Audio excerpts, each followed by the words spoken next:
Oh, hello. Didn't see you there. Just playing a game of Angry Birds. Anyways, just kidding. Just wanted to start off with something kind of enjoyable, and I know a lot of you guys have played Angry Birds before. So what we're gonna get into from factoring is being able to find out where your parabola hits the x-axis. So if you can imagine a y-axis going here and an x-axis going here, you would be able to find the parabola and find the zeros. And factoring is going to give us a very easy way to find out where it starts and where it ends. So those are key things that we're going to get into. We're just building all the tools we can right now to eventually be able to tackle a problem like this. If I wanted to find the best parabola to shoot an Angry Bird, what's the best way? If I wanted to shoot a cannon, what would be the best way? If I wanted to shoot an arrow, what would be the best way? Okay, so enough Angry Birds. Let's get into our video. So here is Chan Academy A, and it starts off with x squared plus 7x plus 6. So here are your Chan Academy questions. I just want you to factor them. So I'll go ahead and make the box. Same thing over here. Okay.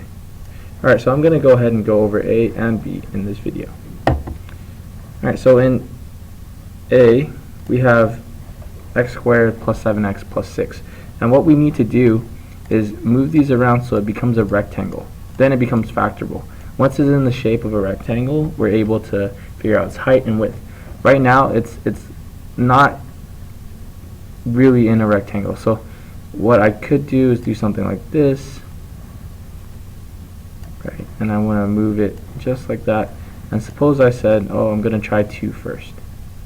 And, I'm going to have it like this. And that'll be x plus 5 times x plus 2. And that would give me... Oh, wait, hold on. Is there something wrong here? We don't have enough ones. So this was not the right answer. Okay, so what I need to do is, okay, let's try dragging one back over here. And we'll put it over here. And hey, guess what? It works. Now it's in a rectangle. And if we were to do an area model, we have x squared plus 6x plus x plus 6. And let's go ahead and draw that in here. We had x squared, just one of them. And then we had 6 here. And originally we tried a couple different things. We tried putting 2 on the bottom and then 5 on top, but that didn't work because 2 times 5 does not give me 6. So what we tried instead was 7 and 1. So we put 7 x's on the top right and 1 x right here, and it worked out because it became a rectangle.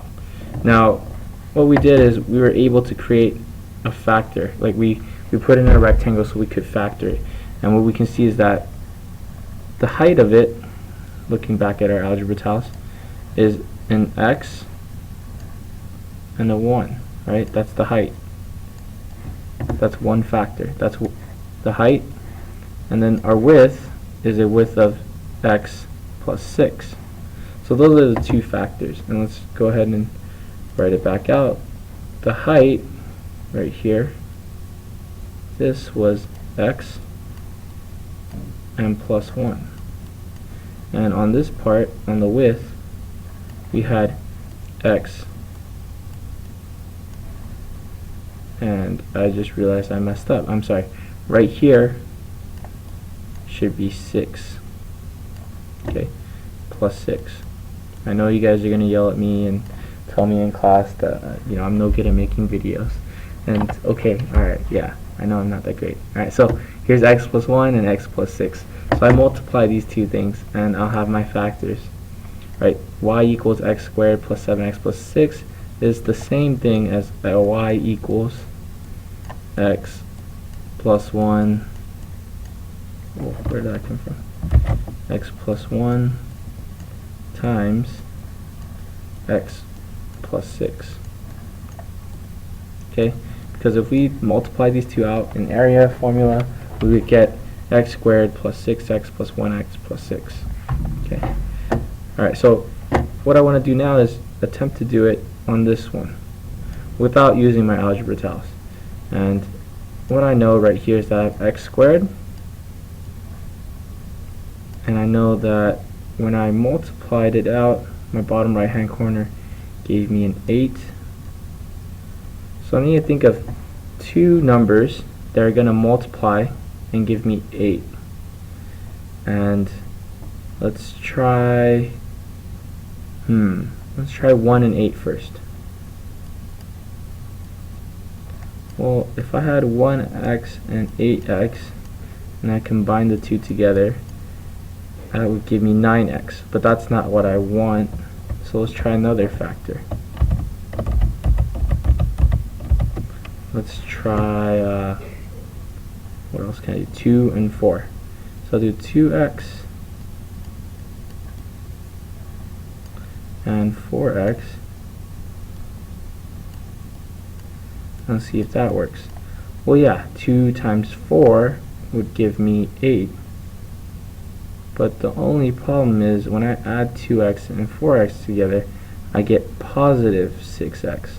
So I need to fix that, right? So how I would fix that is I want to make this a negative 4x and this a negative 2x. Now, what that would tell me is that the height here would be x minus 2, and the width here would be x minus 4. Well, let's see if that works. Negative 2 times negative 4, positive 8. And I'll write in a positive for you guys. Now, negative 2 times x gives me negative 2x. Yeah, that's right. And then x times negative 4 is negative 4x. So that does work. So we found our factors, and it's the same thing as the one above, just in factored form. Two binomials, x minus 2 and x minus 4.